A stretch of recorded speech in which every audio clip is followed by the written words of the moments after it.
Sí. Bueno, síntomas y enfermedad.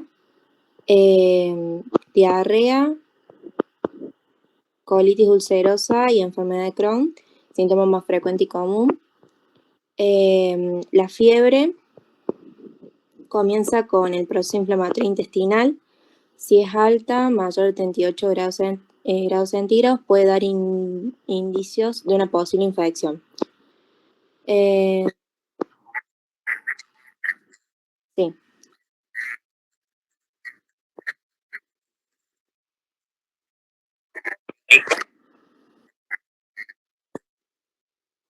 Bueno, el dolor abdominal en la colitis ulcerosa es poco frecuente y en la enfermedad de Crohn es frecuente, presente en alrededor del 80% de los pacientes. Después está la sangre en heces, muy frecuente en la colitis ulcerosa y poco frecuente en la enfermedad de Crohn. Se manifiesta cuando afecta al colon o intestino grueso.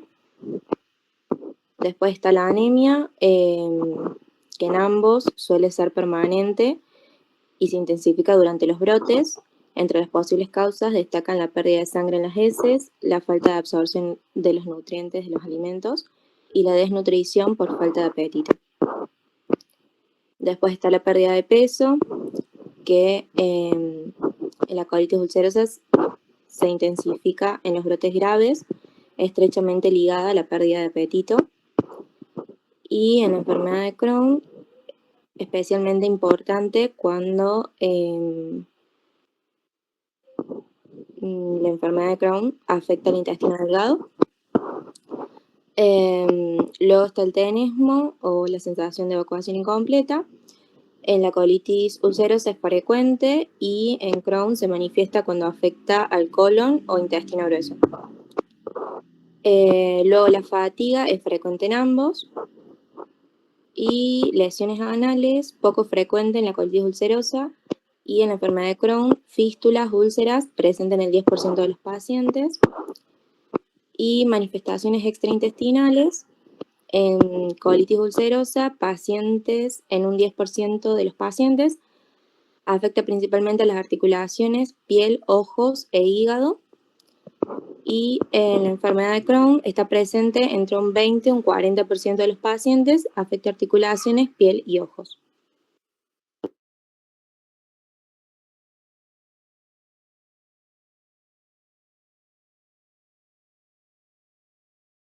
De Crohn, prevalencia de colitis ulcerosa está según series entre... la prevalencia de la colitis ulcerosa está según series entre 37 y 246 sobre 10 a 5 y la de Crohn entre 26 y 201 sobre 10. Sería cada 10.000 habitantes. 10.000 o 100.000, cada 100.000, perdón. Cada 100.000 habitantes. Fíjense que en Córdoba cuántos millones son y cuántos casos deberíamos tener para tener una relación de qué tan frecuente y están más o menos parecidas las dos, ¿sí? Ahí fíjense la frecuencia en América del Norte, en Europa, de la descendencia judía. ¿Qué más? ¿Sigo leyendo, profe? Sí, sí. Bueno, más frecuente en el norte de Europa y América, judíos askenazis. Mayor concordancia entre gemelos en el Crohn, prevalencia similar en hombre-mujer, asociación con enfermedades genéticas, síndrome de Turner, hipoglobulinemia. 2 picos a los 15 y los 30 años, entre los 15 y los 30 años y entre los 60 y los 80 años. Bien. El mecanismo inmunológico lo tienen que tener en cuenta. En base a eso es los estudios que vamos a pedir, ¿sí? ¿Quién lee?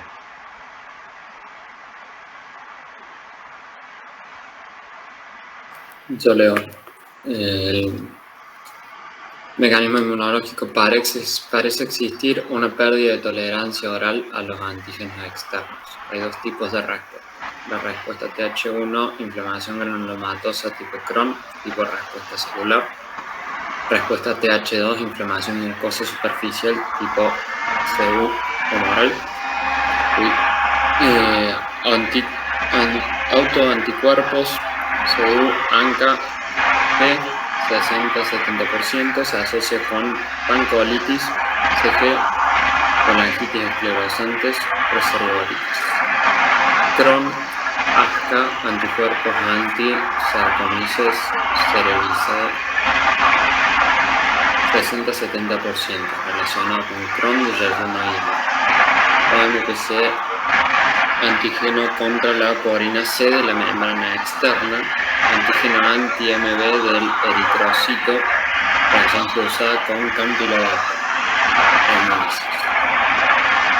ACS útiles en diagnóstico de diferencia. Bien, y fíjense cómo trabajamos con esa etiología. Tenemos la carga genética, está comprobada, hay un cambio de la flora intestinal y cómo el ambiente modifica, tenemos ese evento desencadenante, tenemos un sistema inmunológico intestinal que responde excesivamente.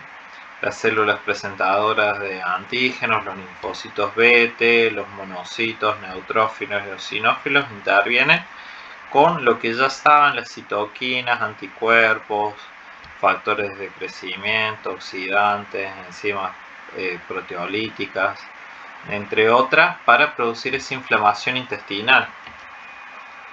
Los factores exógenos están muy relacionados al tabaco, negativamente protege en el QI y aumenta el riesgo de recurrencia en la enfermedad de Crohn.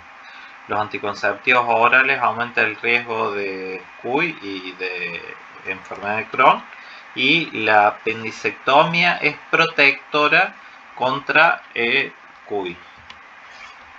Factores infecciosos. ¿Quién sigue?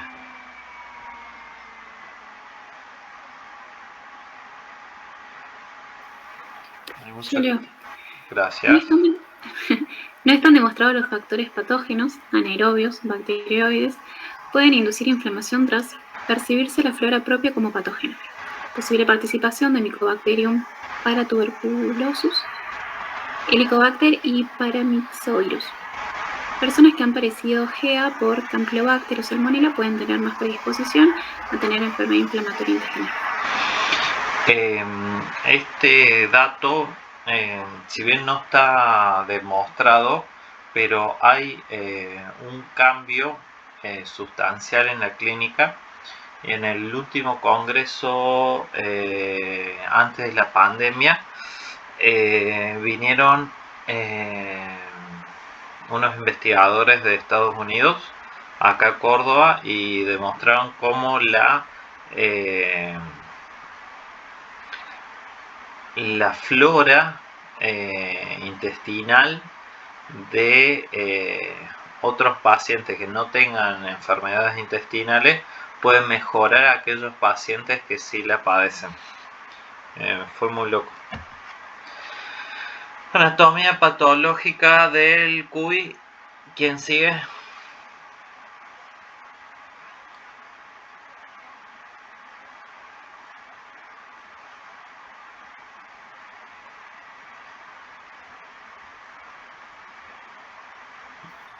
Yo leo. Gracias. Anatomía patológica, abscesos en las criptas, que es lo más característico, pérdida de la arquitectura de la mucosa, infiltrados linfoides y de células plasmáticas, reducción del número de células caliciformes. En la macroscopía, el 95% puede haber afectación solo de recto y recto sigmoide, sigma, Sí, o sí. extensión proximal por contigüidad. Si pancolitis puede producirse ileitis por reflujo, se afecta la mucosa de forma superficial, uniforme y continua. El tejido de granulación en la submucosa, no hay zonas de mucosa sana intermedia.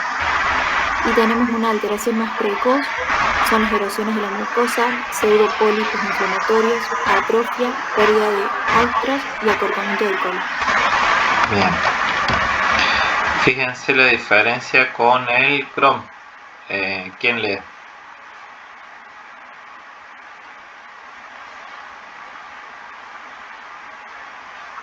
Yo leo, profe. Predominan las lesiones en la submucosa, infiltrados por linfocitos y células plasmáticas, úlceras aftoides que coalescen dejando islotes de mucosa inermes, granulomas no calcificantes específicos del Crohn, infiltrados en el mesenterio por ser transmural, macroscópicamente el 30 al 50% inhibición terminal y colon, del 30 al 40 son inhibición y 15 al 25% son en colon. En colon está el 70% afectado, de estos solo el 50% tiene lesiones rectales, diferencia con queer. En general, se puede afectar todo el tubo digestivo, incluido el páncreas. Característica: afectación transmural por pared, afectación segmentaria de zonas de mucosa sana entre zonas lesionales, fibrosis, úlcera empedrado, fisura y fístulas. Perfecto. Y fíjense cómo se ve la diferencia entre el Crohn y la colitis ulcerativa. Anatomopatológicamente no hay dudas, ¿sí? Lo mismo, fíjense la inflamación transmural, como tenemos ese infiltrado inflamatorio con el edema, cómo va fibrosando y cómo se va adelgazando. Las formas clínicas de la colitis ulcerosa. ¿Quién sigue? No hay problema, Joaquín. Después marca el presente en la clase de YouTube cuando la cargo. Si querés compensar, podés leer, Joaquín. Bueno, ¿se me escucha? Sí, se escucha. La forma clínica suele presentar brote, dolor, tenesmo, rectal, gastritis. Puede presentarse leve, es menor a 4 disposiciones al día, moderado entre 4 y 6 o grave más de 6 y 15 minutos. Pero cada brote suele remitir y precisa tratamiento de mantenimiento. Y la clínica de afectación oncológica cuando las lesiones van más allá de las estructuras clínicas colon, se habla de... Entonces fíjense cómo ya empezamos con la clasificación: leve, moderado o severo o grave, según cuántas veces ese paciente tiene clínica. Las formas clínicas de Crohn, ¿quién lee?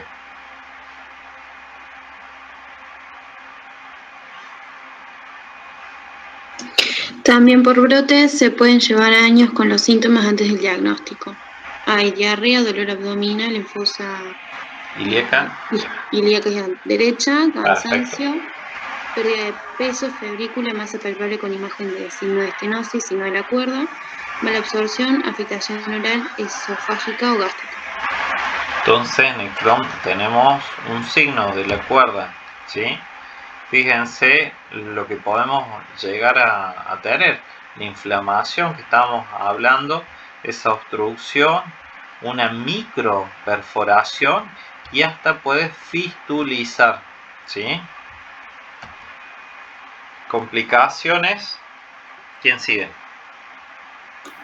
Enfermedad perianal en Crohn, hemorroides, úlceras, abscesos y fístulas, hidroadenitis supurativa, megacolon tóxico, más frecuente en colitis ulcerosa, perforación intestinal libre, la complicación más grave, estenosis intestinal en Crohn en ilion terminal, digo las abreviaciones. Sí, Q, sí. estenosis colorectal, hemorragias masivas, rectorragias en Q, colon izquierdo, fístulas, abscesos en Crohn, neoplasia de colon más frecuente en Q a lo largo de 10 años, vasculares, embolismo pulmonar, amiloidosis secundaria, Crohn, amiloide, no sé qué es, riesgo de fracaso renal, Sí.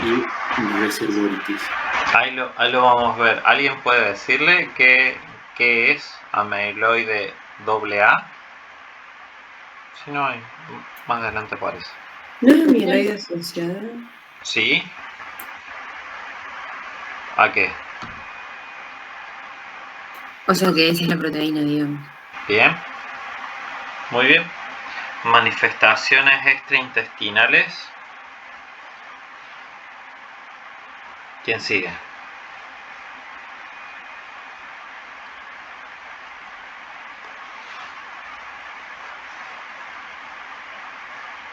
Vamos, gente, que está largo el tema, ¿eh? Son como 42 diapos.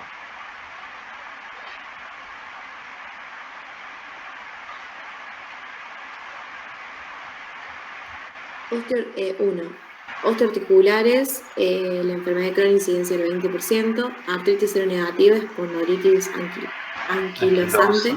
Sí. Y 2, las cutáneas, que es más del 10% de los pacientes. Eritema nodoso, pioderma gangrenoso, que es dermatosis neutrófila, colitis, aftos bucales, lesiones ulcerosas periorificiales, psoriasis, pioderma vegetans, enfermedad Sweet y piostomatitis. Entonces, fíjense cómo normalmente no lo asocian ni cutánea ni osteoarticularmente, y sí hay una relación. Ahora, tenemos estos porcentajes que son ínfimos, pero en los pocos casos estudiados, ¿sí? Hay que ver en la realidad si no son mayores esos porcentajes. Pero piénsenlo que también afecta fuera del intestino, ¿sí? Seguimos con las afectaciones hepáticas. ¿Quién sigue?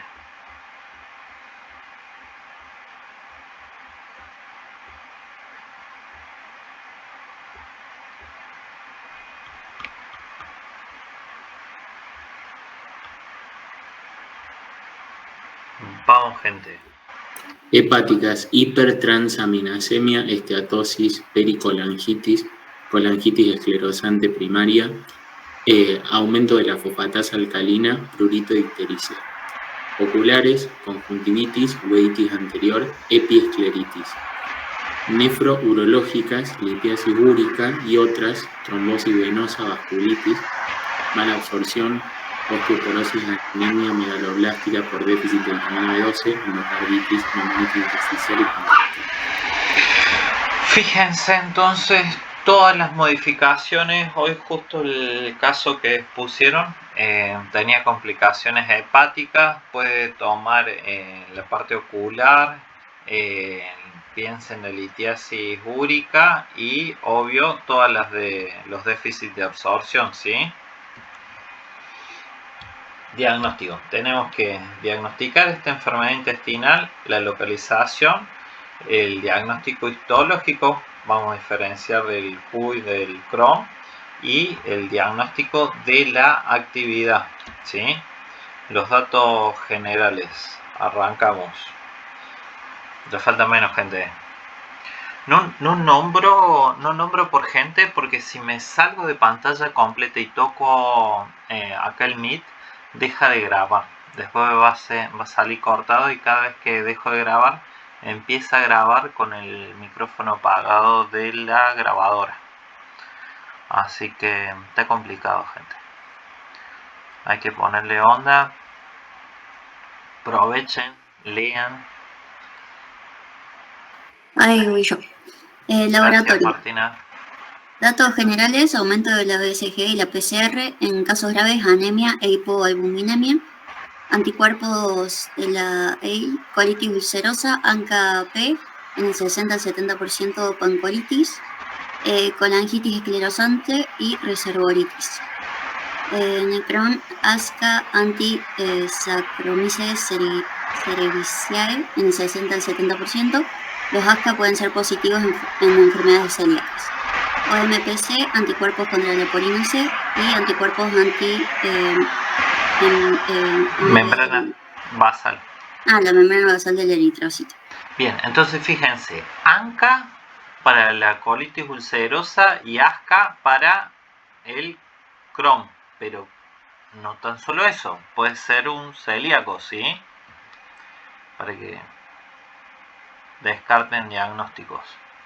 Después, 95% que podemos detectar esa enfermedad inflamatoria, y estos valores tenemos de 150 a 200 microgramos, ¿sí? Calprotectina fecal, ¿la habían escuchado? ¿Sí? ¿No? No, profe. Bien. Diagnóstico por imagen, enterografía por TAC. Vamos a ver estas diferencias. Si entre colitis ulcerosa y Crohn. Ya habíamos hablado un poco antes. ¿Quién quiere seguir leyendo? Engrosamiento ligero de la pared del colon en colitis ulcerosa. También densidad heterogénea de la pared. Aumento de la grasa perirrectal y perisacra, rectoendiana, adenopatías, y en colitis ulcerosa tiene más utilidad la endoscopia. Y por el otro lado del Crohn va a presentar engrosamiento mural mayor de 2 centímetros, densidad homogénea de la pared, grasa trepadora mesentérica, enfermedad perianal y adenopatía. Bien. Entonces fíjense, son totalmente opuestas, ¿sí? Y fíjense, acá tenemos un colon sano, y en el Crohn, ¿cómo está? Esa envoltura grasa aumentada, hipertrofia muscular y la presencia de fisuras, ¿sí? La resonancia magnética, la ecografía, podemos evaluar la extensión de la colitis. Una placa para el brote puede detectar si hay perforación o hay un enema opaco, y endoscopia es la prueba de la elección. Y fíjense en una colitis ulcerosa, la placa, como lo vemos, es el tubo en plomo. ¿Qué están viendo acá? Totalmente liso, ¿sí? Y esta imagen que le están marcando, ahí las flechitas, como lo vimos esta mañana. ¿Alguien? Sí, se ve infiltrado, o sea, se ve disminuido el calibre del colon. Perfecto. La endoscopia, tenemos el sigmoidoscopio. Está contraindicado en caso de perforación o megacolon tóxico, como habíamos hablado esta mañana. Y las cápsulas, que ya están en Córdoba, en varios hospitales, en el Ulton, en el privado, en el Allende, por mencionar algunos. Conci también. La colitis ulcerosa, fíjense, y el Crohn, totalmente opuestos, ¿sí? Diagnósticos diferenciales de la colitis indeterminada. Cuando no le podemos encuadrar ni en CUI ni en Crohn, ¿sí? ¿Quién lee?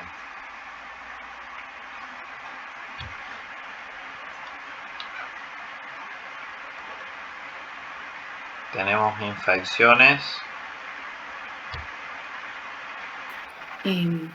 Diagnóstico diferencial, colitis indeterminada, infecciones para colitis ulcerosa, Shigella, Salmonella, Campylobacter, Amebiasis, Tomatovirus, proctitis ulcerosa, gonococo, linforanuloma venéreo, ileitis terminal, Yersinia, tuberculosis, actinomycosis, proctitis granulomatosa, clamidia.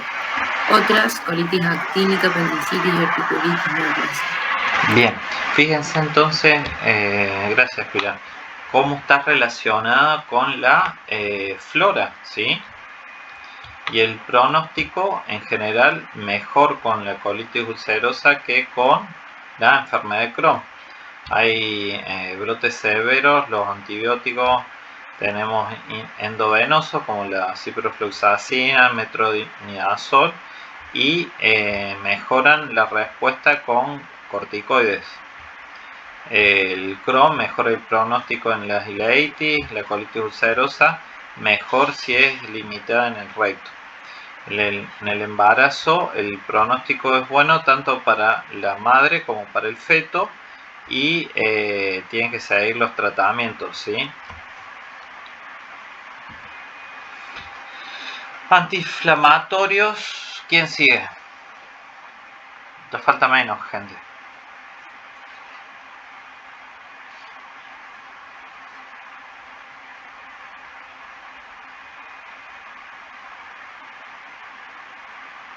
¿Quién lee los tratamientos? Tratamiento. Antiinflamatorios. Sulfasalazina, salosopirina, la cual tiene efectos secundarios que es la dermatitis y la agranulocitosis. Sí. Derivados de la 5-asa, mesalazina, oxalacina, corticoides, tratamiento de primera línea en brotes moderados y severos, y antibióticos, metronidazol, ciprofloxacina o ambos, en el tratamiento de Crohn perianal inflamatorio fistuloso. En brotes severos, administración de antibióticos endovenosos, intravenosos. Intravenosos junto con CTC, sí, corticoides, sí. Los cuales pueden resultar beneficiosos. Bien, de acá, ¿cuáles conocen? Obvio, aparte de los corticoides, ¿no? Metronidazol, ¿qué es?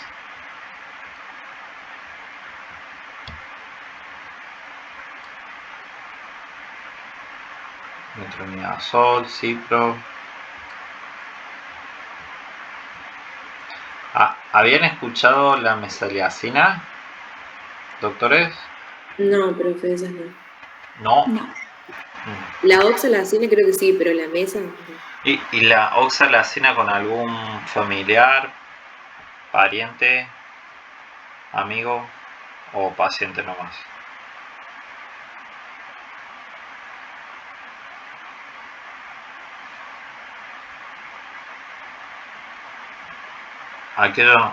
¿Le escucharon toda esta medicación? ¿La escucharon solo en fármaco o algún conocido?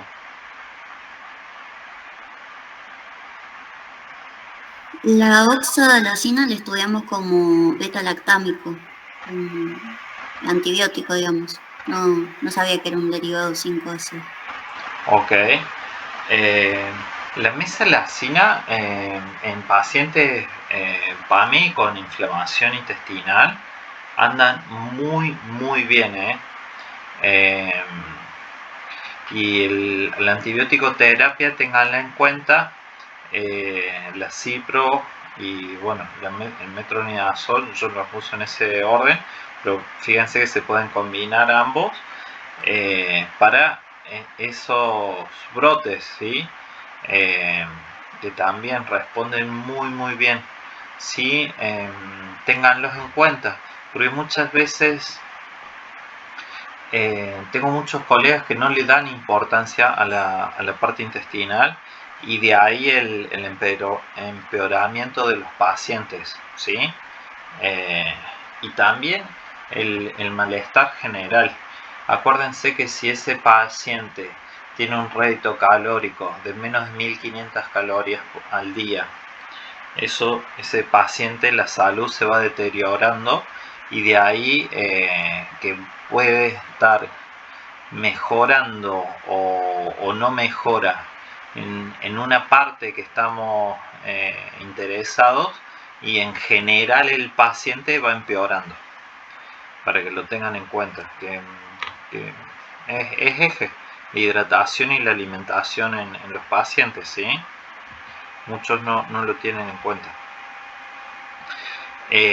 Seguimos con los inmunosupresores, la ciclosporina de primera elección, la profilaxis recidivas, las más usadas la ciatoprina y el 6-mercaptopurin. Fíjense el tiempo que demoran en hacer efecto, ¿sí? El tacrolimo lo veo muy poco acá en Córdoba. y el micofenato sí, la tioguanina también. No me sé los precios, pero tiene mucha relación, ¿sí? Y ahí ya van a ver las más nuevas y caras. Anticitocinas, el infliximab, ya estamos aumentando el precio, son drogas más nuevas, más caras.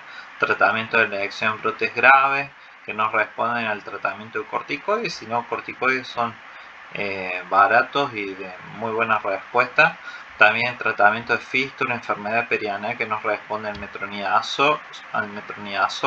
En el PUI, para casos graves que no responden a tratamiento con corticoides, en los que la S es sistémico, no se puede usar la ciclosporina y otras terapias biológicas apropiadas.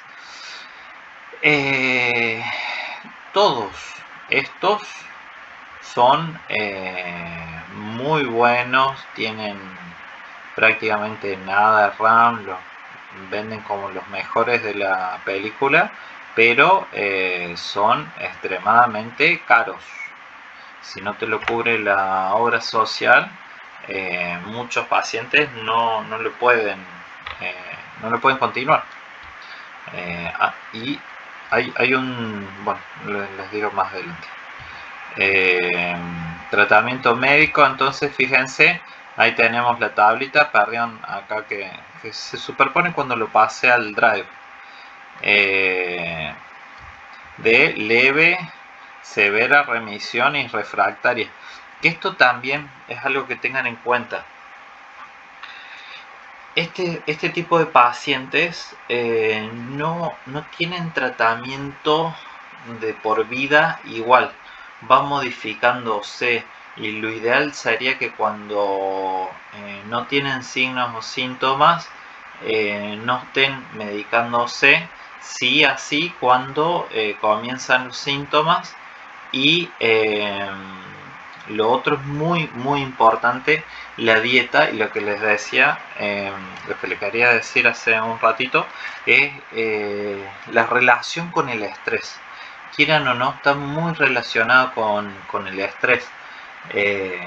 Este tipo de pacientes siempre los derivo a yoga o a un psicólogo o a meditar, y mejoran muchísimo.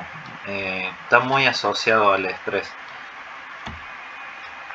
El tratamiento médico, entonces tenemos si hay compromiso o no, iliocecal, y cómo comenzamos. Fíjense, la prednisona, el budesonide, antibiótico. No existe consenso en la terapia nutricional, en el infliximab, en la cirugía, pero en las recaídas tengan en cuenta la cetoprima, el metotrexate, y en las refractarias el infliximab, como por nombrar alguno, y la cirugía, que de vuelta la cirugía tiene que ser, como bien lo plantea, la última instancia, ¿sí?